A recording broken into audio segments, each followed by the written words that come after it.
Hello, sir. So sorry for the inconvenience, sir. I have got muted, sir. Sorry. Not an issue. It's okay. Please.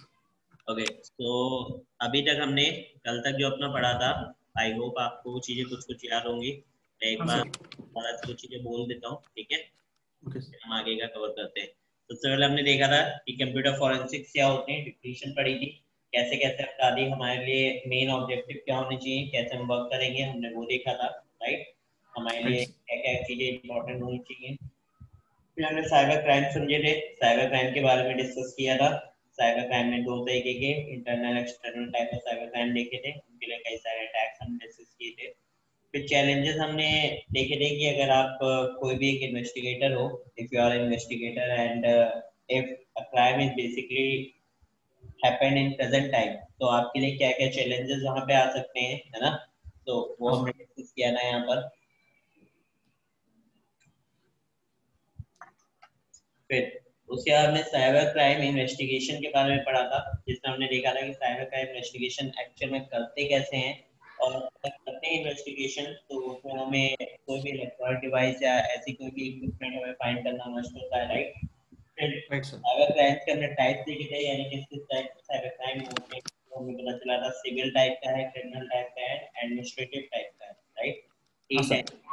Civil में हमने पढ़ा था कि civil type of cyber ये sorry criminal type of या civil civil में हमने देखा था कि जो क्राइम्स होते हैं वो ज्यादातर रजिस्टर्ड ही नहीं होते हैं ना, और जो पुलिस होती है उनपे उनकी याचिका भुगतती है, बट उनको एफआईआर नहीं लिखती उनकी, है ना?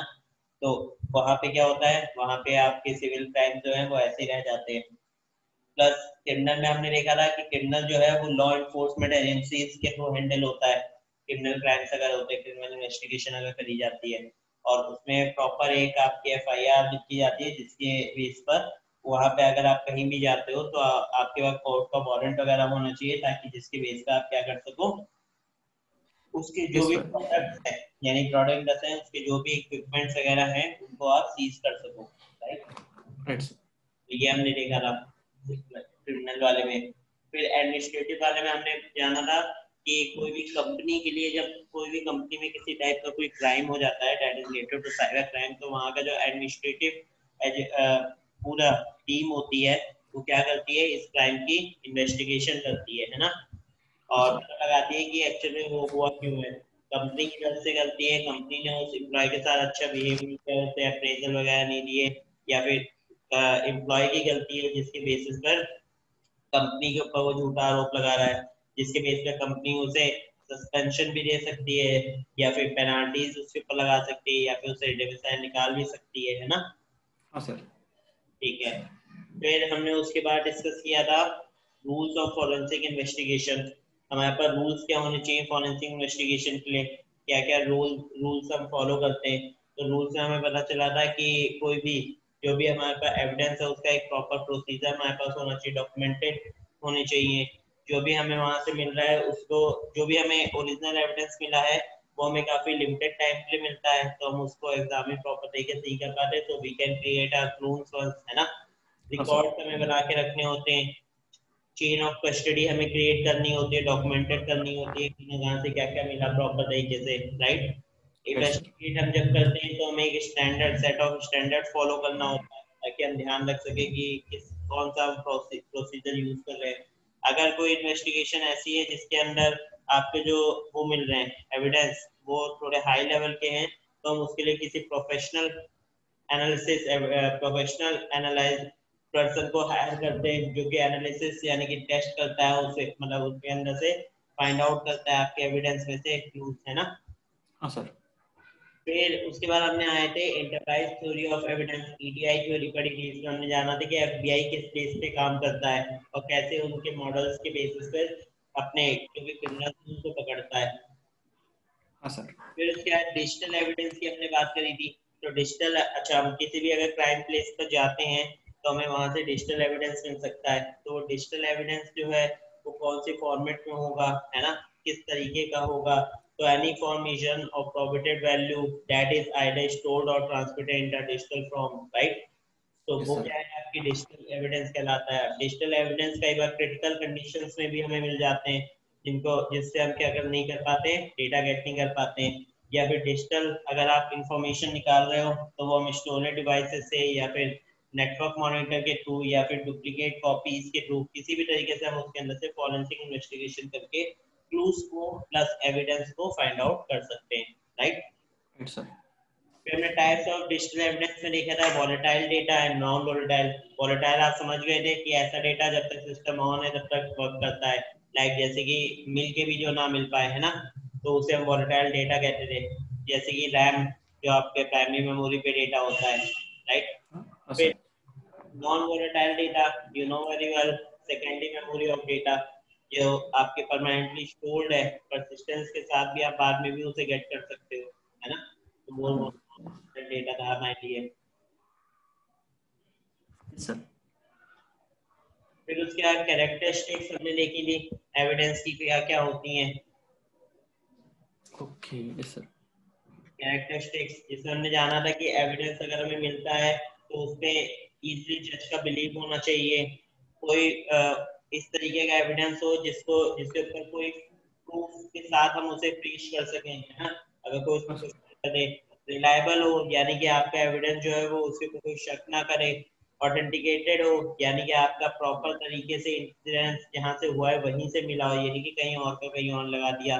कंप्लीट होना चाहिए ताकि अगर अटैकर इनोसेंट, कई बार क्या होता है अटैकर अगर आप एक डिफेंस की तरफ से हो तो आप उसे बचा पाओ कम से कम, है ना, जो आपका सर। आदि है प्रोसिक्यूटर्स है तो आप उसे बचा पाओ, तो उसके लिए हमारे पास जो एविडेंस होना चाहिए वो कंप्लीट होना चाहिए। फिर उसके बाद हमने डिस्कस किया था रोल ऑफ एविडेंस के बारे में, है ना, रोल्स कौन कौन से होते हैं।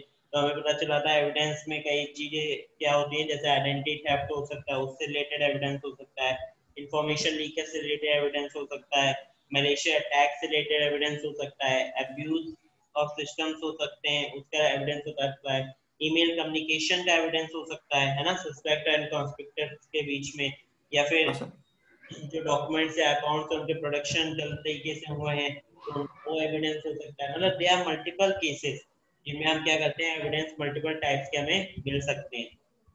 फिर उसके बाद हमने पता किया था कि सोर्स ऑफ पोटेंशियल एविडेंस क्या क्या है, किस किस टाइप के हमारे पास एविडेंस हो सकते हैं, हम फाइंड आउट कर सकते हैं। तो हमें पता चला था कि यूजर क्रिएटेड फाइल्स के थ्रू हमें एविडेंस मिल जाते हैं, यूजर प्रोटेक्टेड फाइल्स के थ्रू हमें एविडेंस मिल जाते हैं, या फिर कंप्यूटर क्रिएटेड फाइल्स के थ्रू हमें एविडेंस मिल जाते हैं, राइट।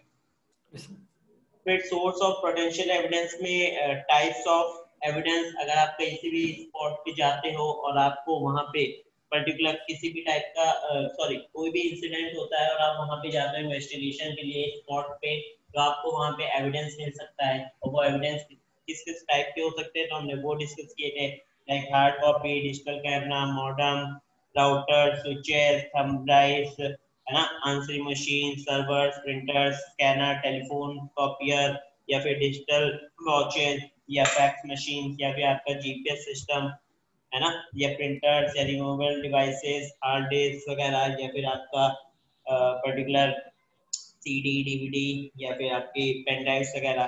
तो ये these are the evidence point जो हमें क्या होते हैं बेसिकली मिलते हैं, कहाँ से मिलते हैं, स्पॉट की तरफ से, स्पॉट पे जो हम जाते हैं, राइट। हाँ सर। फिर रूल्स ऑफ एविडेंस हमने देखा था जिसमें हमने पता किया था कि अगर आप एक हो इन्वेस्टिगेटर हो और आपको एविडेंस मिलता है तो आप उसे कोर्ट में किस तरीके से सबमिट करोगे, है ना, तो वो हमने समझा था प्रॉपर तरीके से आपको उसका इस्टेब्लिश होना चाहिए रूल, आप उसको ढंग से पेश करते हो। डेफिनेशन हमने देखी नहीं ज्यूरी के आगे, अगर कई बार क्या होता है कि एविडेंस आप दे रहे हो और एविडेंस जो है वो कई ज्यूरी के फॉर उसमें है, जज नहीं वहां पे देख सकता, वहां पे जो एक सेट ऑफ ज्यूरी बैठी हुई है वो बेसिकली देखी उसका आपको फाइनल रिजल्ट सुनाएगी, तो उस केस में उसके ऊपर होता है कि वो क्या देखती है उसके अंदर, है ना। फिर हमने देखा कि बेस्ट एविडेंस रूल्स कौन कौन से हैं, जिसके अंदर हमने देखा था कि कई बार क्या होता है हमारा जो एविडेंस होता है वो किसी ना किसी दुर्घटना या इंसिडेंट के थ्रू खराब हो जाता है, तो उस केस में हम उसकी कॉपीज को पेश करते हैं, है ना। कॉपीज में तो अगर वो डिस्ट्रॉय हो रहा है तो क्या क्या रीजन हो सकते हैं, जैसे फायर या फ्लड में जल गया, है ना, या फिर कोई भी एक एविडेंस है वो डिस्ट्रॉय हो गया या थर्ड पार्टी की तरफ से खो गया। फिर हमने उसके बाद देखा था फेडरल रूल ऑफ एविडेंस, जिसमें हमने पता किया था कि एडमिनिस्ट्रेटर की तरफ से या अगर कोई भी फेयरनेस होनी चाहिए, सिक्योर रहना चाहिए, प्लस एलिमिनेशन या अनजस्टिफाइबल एक्सपेंसेस और डिले प्रमोशंस की वजह से कौन से फेडरल रूल्स में क्या क्या आता है ना, जैसे हम एविडेंस को पर्टिकुलर चेक करते हैं, कैसे हम उसमें देखते हैं, तो उसमें हमें पता चला था हायरिंग ऑफ ज्यूरीज होती हैं, नए प्लेन एरर्स भी हो सकते हैं, रिकॉर्ड एंड ऑफरिंग रूल्स भी हो सकते हैं, या इफेक्ट ऑफ एनॉर्मस रूल्स भी हो सकते हैं, राइट। Right sir. तो हमने यहाँ तक कल पढ़ा था। आज हम स्टार्ट करते हैं अपना फॉरेंसिक रीडीनेस। ओके, फॉरेंसिक रीडीनेस क्या होता है कि अगर आपको फॉरेंसिक किस तरीके से पढ़ना है, वहां पे अगर आपको एविडेंस है या फॉरेंसिक पार्ट है, तो आप कैसे करोगे इसे कंप्लीट। तो forensic readiness refer to an organisation ability to make optimal use of digital evidence in a limited period time and with minimum investigation cost. तो यहाँ पे क्या होता है कि जब भी आपको कोई एविडेंस मिलता है तो उसमें ये चीज फॉरेंसिक रीडीनेस ये इंश्योर करती है कि उस पर्टिकुलर एविडेंस में आपको एक टाइम पीरियड के लिए, मिनिमम टाइम पीरियड के लिए दिया जाएगा, जिसमें आप कम से कम टाइम में ज्यादा से ज्यादा उसमें से क्या निकाल सको, अपना इंफॉर्मेशन। इन्वेस्टिगेशन कर सको, और ओके। उसकी जो खर्चा हो वो कम से कम आए। ठीक है, ऑप्टिमल यूज, ज्यादा से ज्यादा यूज में एविडेंस आपको लिमिटेड टाइम पीरियड में आप यूज कर पाओ, और उसको जो चेक करने या फिर टेस्ट करने का जो कॉस्ट है वो मिनिमल हो। ठीक है, यानी कि लिमिटेड हो, बहुत कम हो। इसके बेनिफिट्स क्या हैं रेडीनेस के?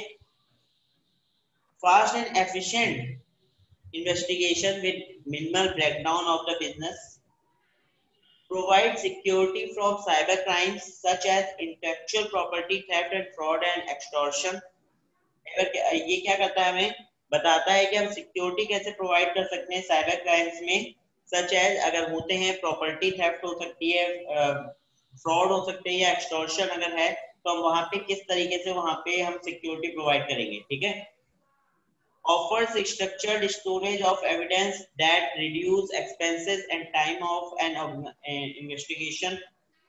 ये पूरा स्ट्रक्चर बना के देता है, स्ट्रक्चर हमें ऑफर करता है जिसके बेस पर हम स्टोर कर सकते हैं उस एविडेंस को, ताकि हम उसे एक पर्टिकुलर लिमिटेड रिड्यूस टाइम में एक्सपेंसेस कम लगाते हुए, है ना, कम करते हुए एक्सपेंसेस को उसे मिनिमम टाइम में इन्वेस्टिगेट कर सके। ठीक है, ओके सर, ठीक है sir. Improve law enforcement interface. जो लॉ एनफोर्समेंट टीम थी, याद होगा आपको, जो हमने क्रिमिनल इन्वेस्टिगेशन की बात करी थी, है ना, तो हाँ लॉ सर। एनफोर्समेंट टीम जो है हमारी, इंटरफेस जो है हमारा, उसको इम्प्रूव करता है। ये रेडीनेस की हेल्प से हम इम्प्रूव हो सकते हैं, वो चीज इम्प्रूव हो जाती है। Easy identification of evidence related to the potential crimes. जो आइडेंटिफिकेशन है वो काफी सरल हो जाती है अगर वो एविडेंस जो है वो आपके क्राइम रिलेटेड है तो। ठीक है, proper uses of evidence for positive outcomes of any legal charge. हम क्या करते हैं, उसका प्रॉपर यूज कर सकते हैं एविडेंस का पॉजिटिव आउटकम्स में, अगर उसके ऊपर कोई भी प्लस उसके ऊपर लीगल चार्ज में मिल सकता है, अगर वो पर्टिकुलर रिलेटेड टू क्रिमिनल के है। ठीक है, okay sir. Help of organization use the digital evidence in its own defence. कई बार क्या करती हैं ये जो एविडेंस होते हैं ना, ये ऑर्गेनाइजेशंस की हेल्प करती हैं, इसलिए help the organization use the digital evidence its own defence. जैसे कि आपने शायद मूवीज देखी होंगी, मूवीज में कई बार क्या दिखाते हैं, जैसे कोई क्राइम हुआ और क्राइम के लिए जो पर्सन्स हैं वो उसको डिजिटल एविडेंस को वहां पे दिखा रहे हैं कि ये हुआ। तो अब उस केस में क्या होता है कि ऑर्गेनाइजेशन जो है वो डिजिटल एविडेंस का किस तरीके से यूज कर लेती है, वहां पे उन्होंने जैसे कैमरे लगा रखे हैं, तो अब जो भी बात हुई ना, लाइक ऑफर्स हुए, मनी ऑफरिंग हुई, या जो भी चीजें, या उसने डिमांड करी यूजर ने, तो वो उन सबका एक तरीके से बेनिफिट मिल जाता है ऑर्गेनाइजेशन को, वो अपने डिफेंस में उन चीजों का यूज कर पाती है। ठीक है, okay sir. Okay sir. Blocks the attackers from covering there tracks. अच्छा, इसमें एक चीज और बहुत बेनिफिट है, ये अटैकर्स को ब्लॉक कर देती है ताकि वो ट्रैक्स को कवर ना कर सके, मतलब हटा ना सके, यानी लॉग फाइल्स को डिलीट ना कर सके। ठीक है, जो एविडेंस हमें जैसे कि क्लूज जो मिलने वाले हैं, तो उसमें क्या होता है कि अगर हमें पहले से पता है क्रिमिनल कौन है, तो हम उसके ऊपर क्या करते हैं, नजर रखते हैं, जिसके बेसिस पे दूसरे जो पर्सन है उनके ऊपर उनको हटा नहीं पाता है वहां से, ताकि हमें क्लूज जो है वो मिलते चले जाते हैं। ठीक है, okay sir. limited the cost of regulatory or legal requirements for disclosure of data। अच्छा, यहाँ पे क्या होता है, लिमिट्स होती है कॉस्ट की, रेगुलेटरीज की, रेगुलेटरी की, जिसमें हम लीगल रिक्वायरमेंट्स का या फिर हमारे जो लीगल रिक्वायरमेंट्स होते हैं उनको हम डिस्क्लोज, उनका डेटा हम डिस्क्लोज नहीं कर सकते। हमारे पास ना बहुत मतलब एक तरीके से एक लिमिटेड अमाउंट हमें दिया जाता है, जिस अमाउंट के बेसिस पर ही हम पता कर सकते हैं कि वहां पे क्या चीज अवेलेबल है। लाइक कई बार हम इन्वेस्टिगेट करने जाते हैं तो हमें उसके लिए लोगों को पैसे खिलाने पड़ सकते हैं, है ना। लाइक आपने मूवीज में भी देखा होगा, जो पुलिस वाले होते हैं अपने खबरी रखते हैं, हाँ सर। तो उन खबरीज को वो फ्री में तो काम करेंगे नहीं, तो उनको कई बार पैसे देते हैं, तो बहुत ना कॉस्ट लिमिटेशंस आ जाती है वहां पर, तो ये उसको इम्प्रूव करता है। Avoid similar attacks in future, और हम उससे बच सकते हैं जो भी अटैक्स क्या होने वाले हैं फ्यूचर में होने वाले हैं।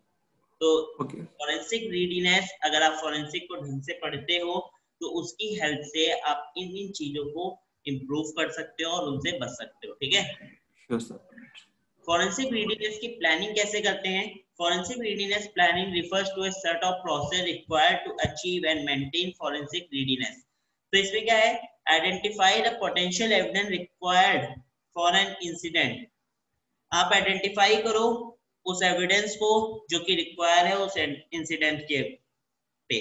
लाइक आप वहां पे गए इन्वेस्टिगेशन के लिए स्पॉट पे, तो आपको वही चीज करना है, फाइंड करना है ना, आइडेंटिफाई करना है कि कौन सा एविडेंस हमें मिल सकता है पोटेंशियल, यानी कि हमारे लिए जो इम्पोर्टेंट है, काफी हमारे लिए हेल्पफुल हो सकता है। ठीक है, वो आप ढूंढेंगे। Determine the source of the evidence, ये पता लगाओ कहाँ कहाँ से मिल सकता है। Define a policy that determines, एक पॉलिसी बनाओ उसको ढूंढने की, the pathway to legally extract electronic evidence with the minimal breaks. हम क्या करते हैं, एक लीगल पॉलिसी, एक पॉलिसी बनाते हैं, उसको फाइंड करने की एक पाथ क्रिएट करते हैं, जिसके बेस पे हम डिजिटल एविडेंस को कम से कम होते हुए, मतलब ऐसा नहीं है कि ज्यादा उसके अंदर कठिनाई हमें कॉन्फ्लिक्ट क्रिएट हो रहा हो, तो कम से कम मिनिमल ब्रेक्स के साथ हम उन्हें क्या करते हैं, फाइंड आउट कर पाए। ठीक है, वरना डिजिटल एविडेंस को फाइंड आउट करने के बहुत, आपने देखा था कल हमने जब डिस्कस किया था, क्रिटिकल कंडीशंस कितनी सारी थी, है ना। Yes sir. तो वो कम आए, इसलिए हम एक कंप्लीट एक पॉलिसी क्रिएट करते हैं। ठीक है, मतलब एक तरीका बनाते हैं, एक रूल्स यूज करते हैं। Establish a policy for securely handling and storing the collected evidence। उस पॉलिसी को इस्टेब्लिश करते हैं जिसके बेसिस पे हम उस एविडेंस को सिक्योरली हैंडल कर सकें और स्टोर करके रख सकें। Identify if the evidence require full और फॉर्मल इन्वेस्टिगेशन। आइडेंटिफाई करते हैं उस इंसिडेंस प्लेस को दोबारा से, अगर नीड है वहां पे दोबारा की उस एविडेंस, मतलब identify if the incidence requires full and formal investigation. अगर वहां पे पूरी तरीके से, लाइक वैसे तो पर्सन एक या दो जाते हैं इन्वेस्टिगेशन के लिए, ठीक है, लेकिन कई बार क्या होता है कि हमारे पास प्लेस बड़ी होती है और इंसिडेंस जो हुआ है उसमें हमें ढूंढना बहुत इंपॉर्टेंट है, जल्दी ढूंढना है ना। तो उस केस में हम पूरी एक टीम का यूज करते हैं, जिसके बेसिस पे हम वहां पे फॉर्मल इन्वेस्टिगेशन या फुल इन्वेस्टिगेशन का भी यूज कर सकते हैं। ठीक है, train the staff to handle the incident and preserve the evidence। जो भी आपके पास स्टाफ है उसे ट्रेन किया जाता है कि वो हैंडल कैसे करे उस इंसिडेंट प्लेस को, एंड एविडेंस को किस तरीके से वहां पे सुरक्षित रखे, ठीक है, सिक्योर रखे, प्रिजर्व रखे। Create a special process for documenting the procedure. बनाओ, एक स्पेशल प्रोसेस बनाई जाती है, डॉक्यूमेंट बनाया जाता है, जिसके बेस पे हम क्या करते हैं, एविडेंस को कलेक्ट करके उसके अंदर नोट डाउन करते हैं। ठीक है, नेक्स्ट है establish a legal advisory board to guide the investigation process. जिसके लिए अच्छा देखो एविडेंस केवल निकालना ही काफी नहीं है। गवर्नमेंट की तरफ से हमने जब देखा था तो हमें ये पता चला था कि गवर्नमेंट अगर आपके पास रिटर्न परमिशन नहीं है तो आप वहां पे जाके एविडेंस कलेक्ट नहीं कर सकते, है ना। लीगल एडवाइजरी बोर्ड, तो यहाँ पे क्या है, लीगल एडवाइजरी बोर्ड को स्टैब्लिश किया जाता है, बनाया जाता है, जिसके बेस पे जो भी इन्वेस्टिगेशन प्रोसेस है वो उसकी नेतृत्व में होती है, ठीक है। तो ये प्लानिंग है कि आप अगर फॉरेंसिक करने जा रहे हो तो आपको ये चीजें क्या करनी है, ध्यान में रखनी है, और इन्हीं के तहत आपको इन्वेस्टिगेशन करनी है, ठीक है। नेक्स्ट होता है forensic computer forensic as a part of incident response plan. Okay, definition क्या है, incident response is a process of responding to incident that may have occurred due to security breaches in the system or network। कई बार जो हमारे पास responses आते हैं incident के, है ना, वो क्या हो सकता है, उसके अंदर हो सकता है सिक्योरिटी ब्रीच करी गई हो, कहाँ पे, सिस्टम या नेटवर्क में से, ठीक है। तो this is the main reason computer forensics में, जिसके अंदर इंसिडेंट रिस्पॉन्स टीम जो होती है वो पहले ये देखती है कि क्या चीज कहाँ से सिक्योरिटी तोड़ी गई है, नेटवर्क में से या सिस्टम में से, ठीक है। जिसके लिए गोल इज टू हैंडल, क्या गोल होता है, goal is to handle the incident in a way that minimize the damage and reduce recovery time and cost. हमारा मेन गोल क्या होता है कि हम उस इंसिडेंट को प्रॉपर तरीके से हैंडल करें, प्रॉपर वे में, जिसकी वजह से हम वहां पे होने वाले नुकसान को कम से कम समय में ज्यादा से ज्यादा रिकवर कर सकें और कम कॉस्ट उसके अंदर कंज्यूम हो, ठीक है। Role of an incident response professional includes identifying how breach occurred। Okay, इसका रोल क्या है, बेसिकली यहाँ पे हमारे पास रोल होता है कि हम ये देखें कि जो इंसिडेंट्स का रिस्पांस आ रहा है वो professionally include identify how breach occurred, कहाँ से किस तरीके से कैसे ब्रीच हुआ है, वहां पे हमारा डेटा कहाँ से ब्रीच हुआ है, and how to locate the method of breach, ये पता लगाना कि उन्होंने कैसे मेथड, कौन सा मेथड यूज किया जिसकी वजह से डेटा ब्रीच हुआ, how to mitigate the breach, और उस ब्रीच से वो क्या चीज वहां से लेके गए, ठीक है। Yes sir. On the other hand computer forensic is the legal process of finding, ये एक लीगल प्रोसेस भी होती है जिसके अंदर हम फाइंड करते हैं, एनालाइज करते हैं एविडेंस को, डिटरमाइन यानी कि अपराधी बिहाइंड द इंसिडेंट, जो कि उस अपराधी ने, कल्प्रिट ने उस इंसिडेंट पे वहां पे करके गया है वो, ठीक है। तो हमें पता लगाना होता है कंप्यूटर फॉरेंसिक्स के अंदर, ढूंढना है, फिर एनालाइज करना है, पता लगाना है एविडेंस के बारे में जो कि वो वहां पे छोड़ के गया हो, ठीक है। Organization often include computer forensics as a part of incident response plan, so as to track the prosecute perpetrator of an incident।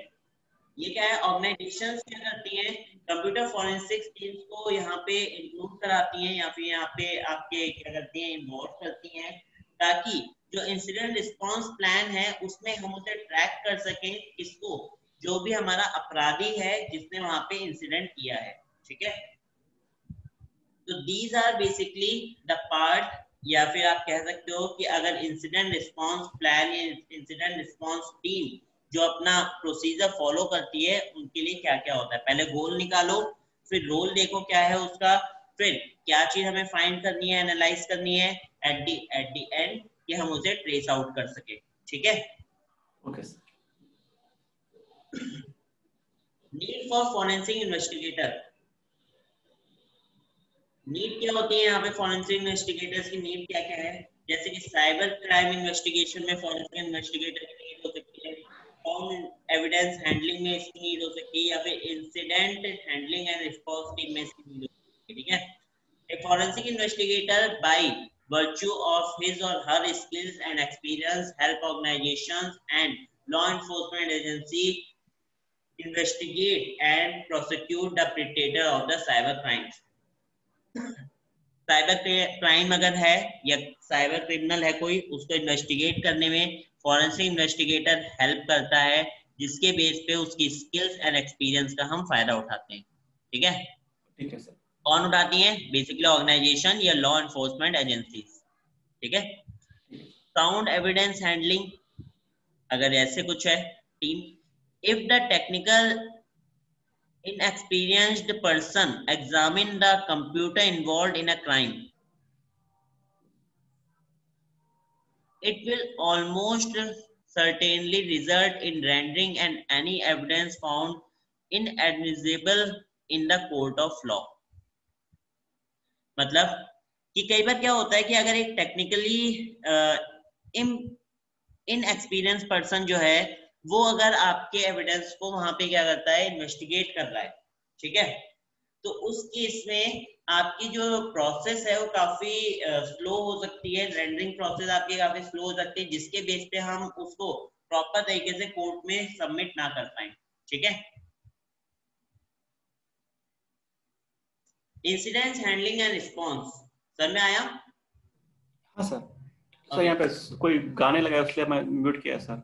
अच्छा, it's okay, it's okay. Incident handling and response में क्या होता है? Forensic investigator help organization to maintain of forensic readiness and implement effective incidents handling and response. तो ये तो आपने पढ़ ही लिया था, फॉरेंसिक इन्वेस्टिगेटर्स कैसे हेल्प करते हैं ऑर्गेनाइजेशन को फॉरेंसिक रेडीनेस में, मेंटेन करने में एंड इंप्लीमेंट करने में effective incidents handling response team. ठीक है, यस सर। तो ये थे आपके, अबे ऐड कर लो टीम, तो ये थे आपके नीड कि हमें फॉरेंसिक इन्वेस्टिगेटर की क्या नीड है। अब रूल्स पे आ जाओ कि रोल्स एंड रिस्पॉन्सिबिलिटीज क्या होती हैं फॉरेंसिक इन्वेस्टिगेटर्स की। तो a forensic investigator performs some several tasks like determine the extent of any damage done during the crime, पता लगाना जो भी वहां पे एग्जैक्टली डैमेज हुआ है क्राइम के टाइम पर। ठीक है, recover data, investigate value from the computer involve in crime, जो भी इन्वेस्टिगेशन चल रही है उसमें जो भी कंप्यूटर से डिवाइसेस मिले उनके अंदर डेटा रिकवर करना। Gather evidence in A formally sound manner, जो एविडेंस हमें चाहिए वो हम गैदरिंग करते हैं फॉरेंसिकली यानी फॉरेंसिक मैनर के तहत। ठीक है, मतलब उसी से वही सेट ऑफ रूल्स का यूज करेंगे गैदर करने के लिए जो हम अभी तक पढ़ के आए है ना। Ensure that the evidence is not damage in any way, security रखना ताकि वो जो आपका डैमेज है, जो सॉरी आपका एविडेंस है वो डैमेज ना हो जाए। ठीक है, create an image of the original evidence without tampering with it to maintain the original evidence integrity। वही वाली बात जो मैंने आपको बताई थी कि अगर हमें कोई भी एविडेंस मिलता है तो उसका हम क्या करते हैं, एक इमेज फाइल या क्लोन फाइल बना लेते हैं और उसमें से डेटा निकालते हैं, ना कि मेन वाले में से। क्यों नहीं? ताकि जो उसकी इंटीग्रिटी है जिस तरीके से जिस हालत में वो है उसमें वो बना रहे। ठीक है, okay sir. guide the official in carrying out the investigation. At time it is required that the forensic investigator produce the evidence describing the procedure involved in its discovery। एक पूरा गाइड तैयार करना, मतलब एक पूरी अपना वो रेडी रखना कि अगर आपके पास किसी भी आपको अगर कहीं भी इन्वेस्टिगेशन के लिए जाना पड़े तो आपके स्टार्टिंग से लेके एंड तक आपके जो प्रॉपर एक प्रोसेस होगी वो क्या रहेगी। ठीक है, और आप कैसे कैसे डेटा को वहां से रिकवर करोगे या डिस्कवर करोगे। Sure sir. Reconstruct the damaged disk and other storage devices and uncover the information hidden on the computer। जो भी डिवाइस अगर करप्ट हो चुकी है या फिर उसके अंदर से कोई भी वो डैमेज है तो उससे दोबारा से सही करना, ट्राई करना सही करने का। एग्जैक्टली अगर आप नहीं कर सकते तो एटलीस्ट यू कैन ट्राई, तो आप ट्राई करते हैं हम सही करने का ताकि उसके अंदर से हम फाइल्स को निकाल सकें। जैसे कि अब सपोज करो आपकी ड्राइव्स हैं, ड्राइव के अंदर का डेटा जो है वो करप्ट हो गया, तो क्या मैं ड्राइव को एक्सेस कर पाऊंगा? No sir. तो उसके लिए हमारे पास टूल्स होते हैं जिसके बेस पे हम उसको फिक्स कर सकते हैं ड्राइव को, उसकी कॉन्फ्लिक्ट फाइल्स को, उसकी करप्टेड फाइल्स को हटा सकते हैं। प्लस ओनली हटा ही नहीं सकते, हम उन्हें रिकवर भी कर सकते हैं। तो वो कैसे करते हैं वो भी आएगा आगे, ठीक है। Okay sir. नेक्स्ट होता है analyse the evidence that found, data found, जो भी आपको एविडेंस के अंदर का डेटा मिला है उसको एनालाइज करना। प्रिपेयर द एनालिसिस रिपोर्ट, अब सब कुछ हो गया तो रिपोर्ट भी तो रेडी करनी है, वो करते हैं। Update the organization about the various attack methods, उस ऑर्गेनाइजेशन को बता के रखना, अपडेट रखना उसको। एंड डेटा रिकवर टेक्निक्स का यूज करके and maintain records of them, जैसे कि following a variant of the methods that are document regularly. तो हमें उस ऑर्गेनाइजेशन को अपडेट रखना है कि ऑर्गेनाइजेशन आपके ऊपर क्राइम दोबारा हो सकता है या वैसे भी हो सकता है, प्लीज अपडेट योरसेल्फ, अपने डेटा को आप रिकवर रखो, कोई ना कोई टेक्निक का यूज करो ताकि आपका डेटा कहीं ना कहीं अपलोड होता रहे, है ना, एटलीस्ट। और आपका जो डेटा है उसके रिकॉर्ड्स आप अपने पास रखो, रेगुलरली उसको अपलोड करो। लाइक जैसे कि हमारे पास व्हाट्सएप होता है, it's a simple example, like WhatsApp है उसके अंदर, या फिर हम आईफोन की जैसे बात करें तो आईफोन में भी हमारे पास आई क्लाउड प्रोसीजर होता है ना, जिसपे हम अपना सारा डेटा अपलोड कर सकते हैं।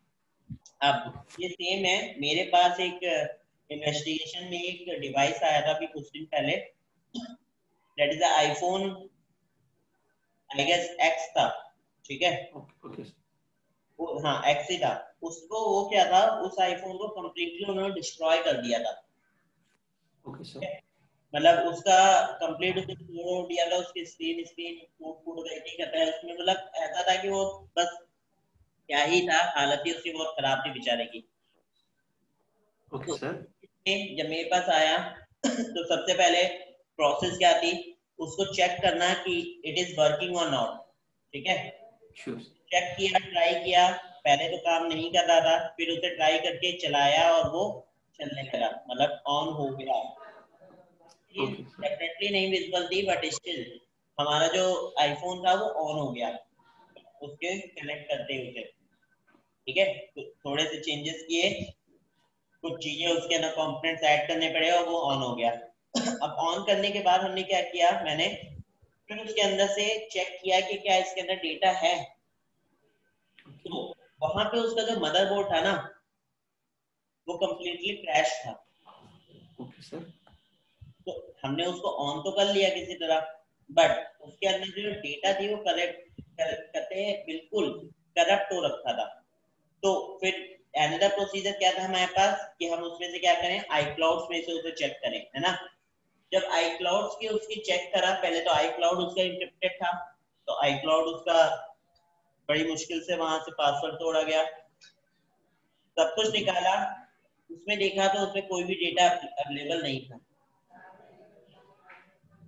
Okay sir. तो this is the lag point, ये एक कंपनी है बेसिकली, उसी का था, उसी के कंपनी, उनके जो मेन सीईओ थे उनका फोन था जो मेरे पास आया था इन्वेस्टिगेशन के लिए। उसमें उनकी एक्टिविटीज कुछ होने लगी थी तो उन्होंने क्या किया था, उसे गिरा के, ये नहीं कि बंद कर देते, तोड़ ही डाला करते हैं।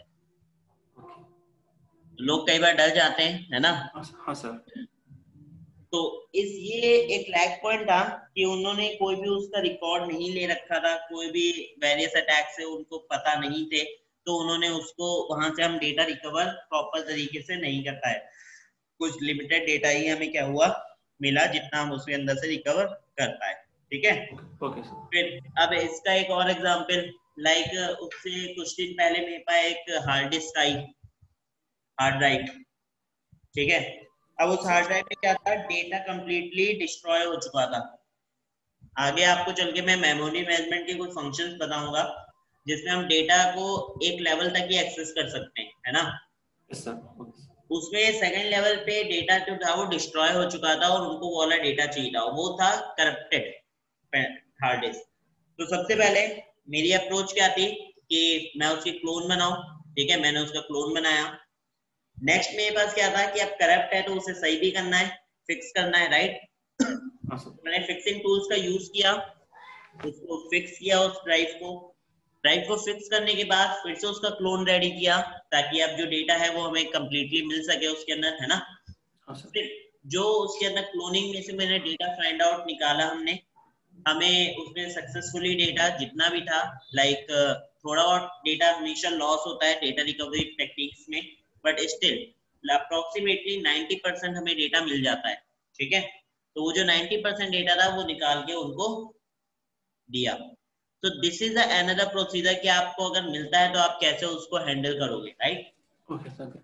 सर वन डाउट सर, हाँ अगर ओएस चेंज कर दे, देखो पहले पहले एक ओएस था, उसको पूरा निकाल दे, नया नया ओएस डाल दिए, तो पिछली पिछली ओएस की डाटा निकाल सकते हैं सर? निकाल सकते हैं जी। Okay sir. इवन एंड आप ये भी पता कर सकते हो कि पहला ओएस कौन सा चल रहा था।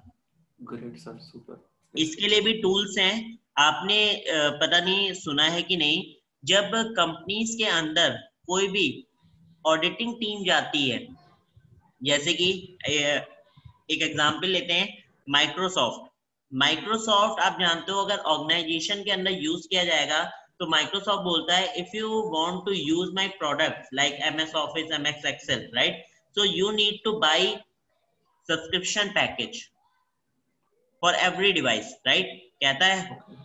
हाँ सर। लोग क्या करते हैं, फ्री ऑफ कॉस्ट यूज करते हैं उसे, क्रैक वर्जन यूज करते हैं। अब हाँ सर। कोई पर्सनल लैपटॉप में यूज कर रहा है, दैट सफिशिएंट, चलता है, चलो ठीक है, दैट कंप्लीटली मैनेजेबल। बट अगर कंपनी के अंदर ऐसा काम होगा तो क्या माइक्रोसॉफ्ट बर्दाश्त करेगी? नहीं सर।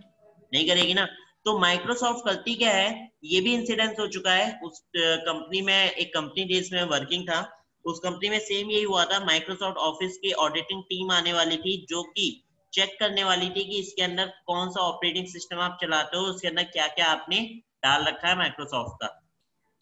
तो हमारी तरफ से हुआ क्या, अप्रोच हमने क्या करी, हमने सबसे पहले उस सिस्टम को किया format.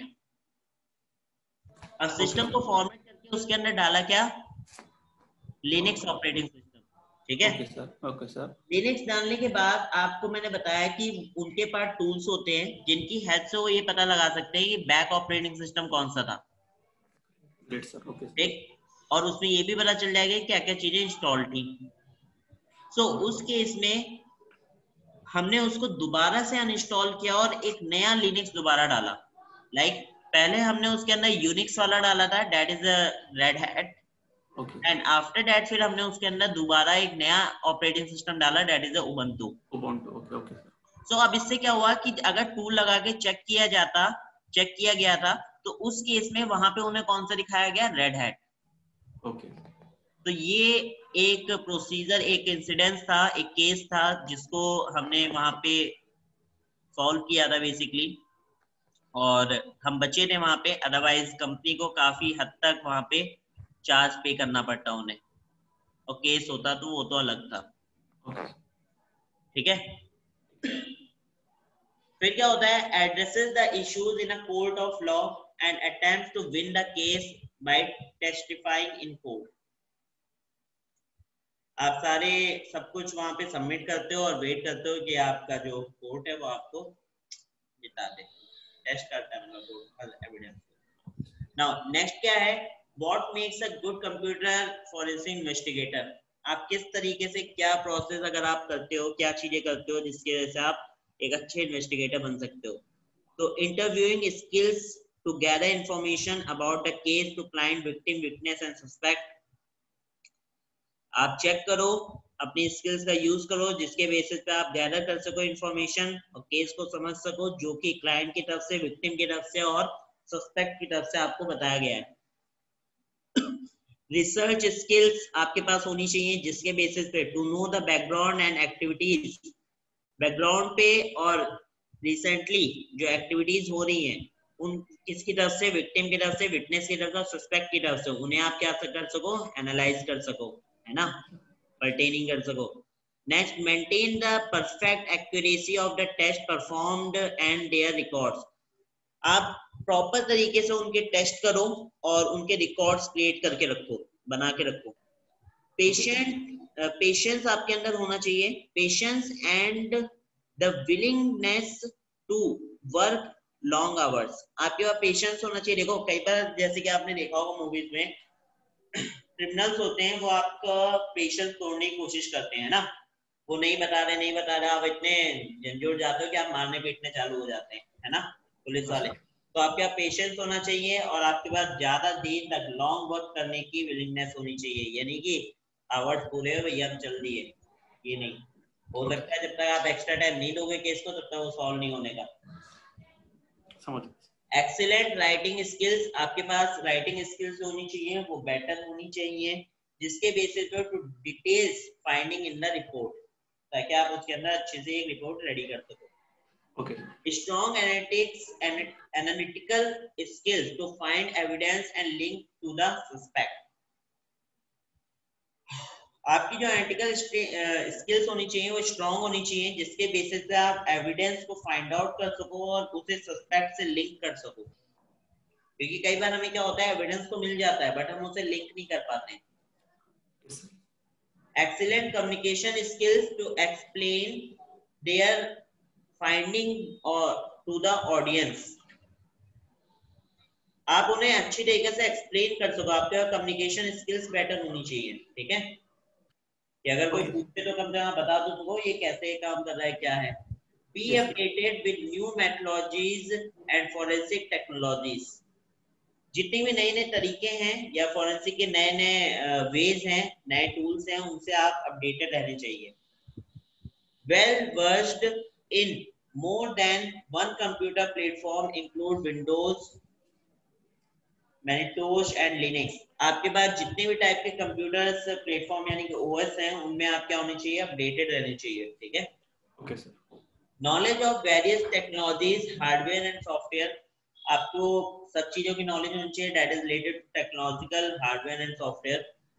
Develops and maintain contact with computing networking and investigating professionals, यानी कि यहाँ पे क्या है, आप अपने आप को डेवलप करते हो और मेंटेन रखते हो कॉन्टेक्ट्स अपने, जिसके बेसिस पे अगर आपको कभी जरूरत पड़े कंप्यूटिंग की, नेटवर्किंग की, इन्वेस्टिगेटिव प्रोफेशनल्स की, तो आप उनका क्या कर सको, यूज कर सको, उनका हेल्प ले सको, ठीक है। Be honest, ethical and law lasting,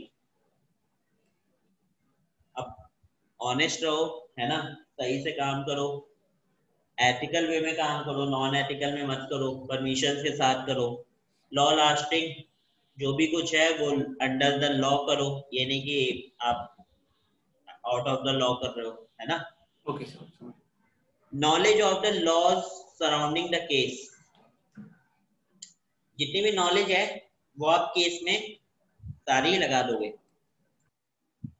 ability to control emotions when dealing with issues and motivate anger. Okay. अब ये एक्सप्लेन क्या करना है तो समझिएगा, है ना। हाँ sir. Multi discipline expertise related to both criminal and civil cases, तो आपको यहाँ पे क्या करना है कि आप मल्टी डिसिप्लिन एक्सपर्टीज का यूज करते हो, जिसके बेसिस पे आप क्रिमिनल एंड सिविल केसेस को हैंडल करते हो, ठीक है। तो ये थे आपके कि आप किस तरीके से अच्छे फॉरेंसिक इन्वेस्टिगेटर बन सकते हो। नाउ अब फॉरेंसिक कंप्यूटर फॉरेंसिक इश्यूज क्या क्या क्रिएट होते हैं ये भी समझ लो। तो इसमें दो तरीके के इश्यूज हैं, एक तो लीगल इश्यूज होते हैं, प्राइवेसी इश्यूज होते हैं, ठीक है। लीगल इश्यूज में क्या आते हैं, digital evidence is critical in nature, पहला जो आपको मैंने बताया था, right, which make the susceptible to change during the course of the investigation process rendering it rejectable in the court of law. कई बार क्या होता है कि हमारे पास जो एविडेंस है ना वो क्रिटिकल होता है नेचर में, जिसकी वजह से जो हमारा सस्पेक्ट है वो उसमें चेंजेस कर देता है और हमारा कोर्ट जो है वो उसे रिजेक्ट कर देता है, ठीक है। Legal system differ from one jurisdiction on the others, जो भी लीगल सिस्टम है वो कई बार चेंज हो जाता है जिस प्लेस पे हम वहां पे कर रहे हैं, which makes the task and investigator difficult, and different legal systems have different rules for acquiring, preserving, investigating, presenting the evidence in the court of law. So यहाँ पे क्या है, कई बार हमारे पास जो जहाँ पे हम करते हैं हमें उसे प्रॉपर तरीके से जुरिडिक्शन के अंडर करना है, उसी प्लेस पे करना है, प्लस जो भी हम टास्क वहां पे हमें मिलता है इन्वेस्टिगेशन के, उसमें डिफिकल्टीज क्रिएट हो सकती हैं, जिसके तहत हमें इन्वेस्टिगेशन करने में प्रॉब्लम क्रिएट हो सकती है, प्रेजेंट करने में प्रॉब्लम क्रिएट हो सकती है, but at least we have to put that evidence and submit into the court, right. एक मिनट होल्ड करना।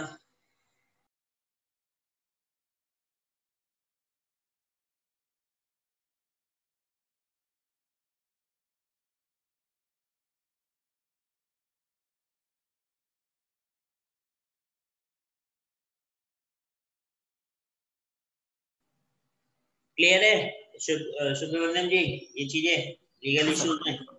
Every legal system has a slightly different approach towards to issue related to the authenticity, reliability and completeness. अगर आप legal तरीका use करते हो ना तो कई जगह पे आपको हर सिस्टम से अकॉर्डिंग हर अप्रोच में आपको कुछ ना कुछ नया करना पड़ेगा जिसके बेसिस पे आपकी ऑथेंटिसिटी, रिलायबिलिटी और कंप्लीटनेस चेंज होती रहेगी, ठीक है? Okay sir. The approach of investigation differ and involves with changes in the technology and legal systems might not address these technological advances. अच्छा यहाँ पे क्या है? The approach of investigation differ. अच्छा कई बार क्या होती है कि आपकी जो investigations approach होती है ना वो हमें differ हो जाती है, चेंजेस आ जाते हैं उसके अंदर टेक्नोलॉजी को लेके। जैसे कि कई बार क्या है कि हो सकता है कोई और नई टेक्नोलॉजी आ गई तो आपने जो पुराने जिस तरीके से आप इन्वेस्टिगेट करते थे हो सकता है वो प्रोसीजर आपका काम ना करे, तो आपको टेक्नोलॉजी को एडवांस रूप से सीखना पड़ेगा और उसी बेस पे आप उसे इन्वेस्टिगेट भी करोगे, ठीक है? ठीक है। एक मिनट रुकना। Hello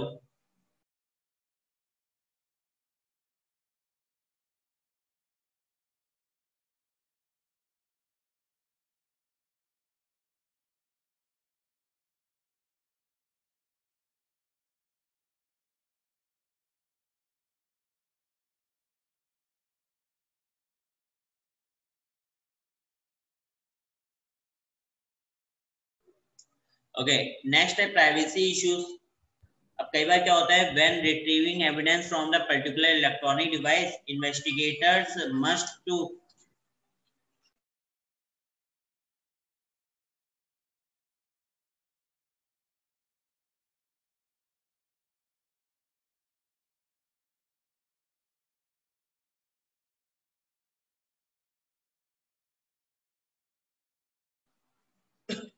okay so electronic device investigator must be cautioned to avoid charges against unlawful search या seizures, that is they need to be it compliance and with the fourth amendment of the US Constitution। यहाँ पे क्या होता है कई बार हमारे पास privacy issues आते हैं कि हमारे पास जो भी इलेक्ट्रॉनिक डिवाइसेस हैं या इन्वेस्टिगेटर्स मस्ट बी कॉशन जो उन्होंने हमें चीजें मिली हैं उसके ऊपर क्या होते हैं कि वो या तो लीक होने लगते हैं या फिर कोई ना कोई उसको क्या करता है वहां से डेटा निकाल लेता है, ठीक है? Okay sir. Fourth Amendment correction state that the government agent may not search or seize areas or things in which a person has a reasonable expectation of privacy without a search warrant। एक ये भी होता है कि fourth amendment के state जो है correction के अकॉर्डिंग स्टेट के अकॉर्डिंग गवर्नमेंट एजेंसीज में आप विदाउट अगर आपके पास वारंट नहीं है तो आप वहां पे नहीं कर पाते हो और सर्चिंग आपकी प्रोसेस रुक जाती है, ठीक है?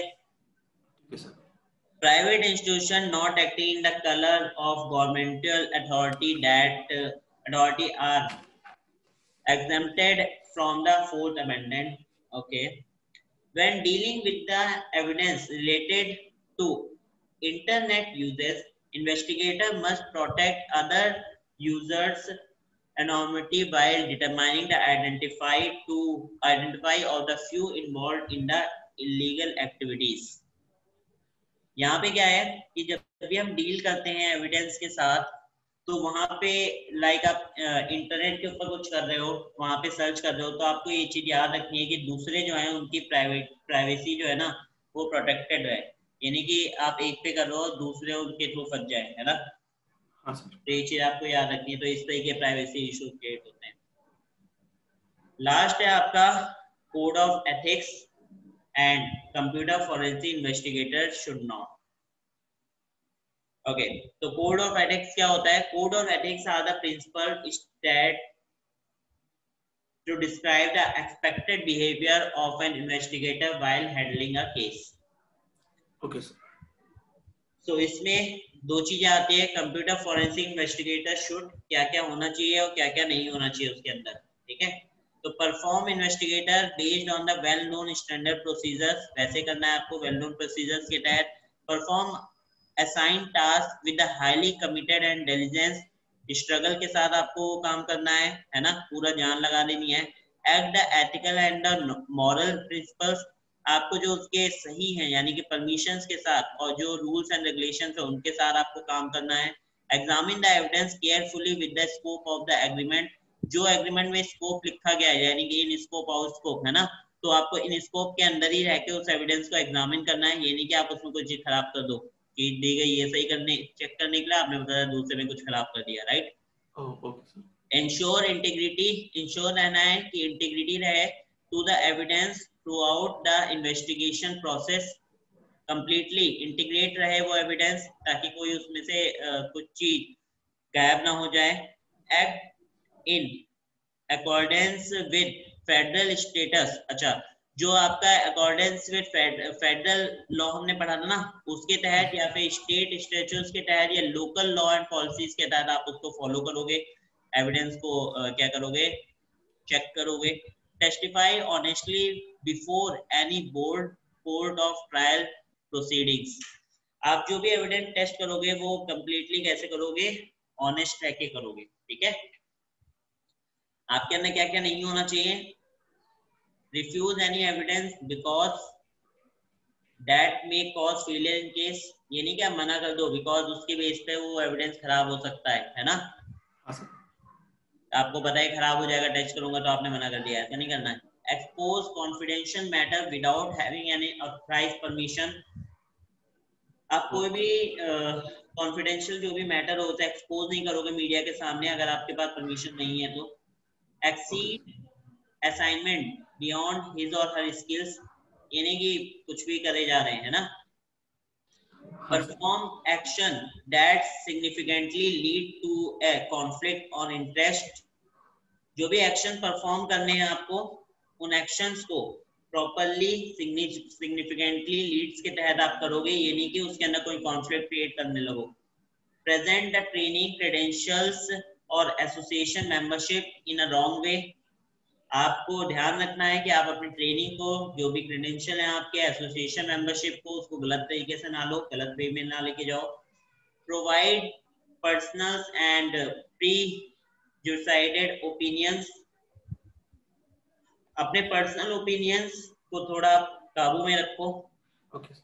And preserve any evidence relevant to the case, उन एविडेंस को कलेक्ट करो या रखो अपने पास जो कि उस पर्टिकुलर केस से रेलिवेंट है यानी अटैच्ड है, यानी कि जो जो मिल रहा है सब उठा के रख लिया और वो उस केस से कोई मतलब भी नहीं है तब भी आप लिए बैठे उन्हें, है ना, तो आप उन्हें कुछ नहीं कर पाओगे उनके साथ।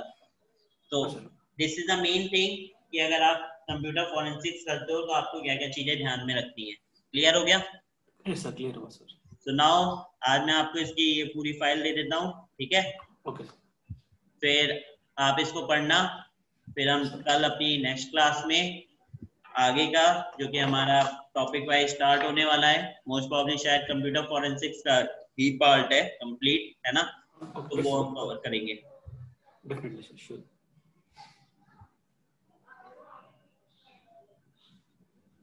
Thank you sir. बस 2 मिनट रुको, मैं आपको फाइल दे देता हूँ। Okay sir.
अपना चैट बॉक्स आप चेक कर लो।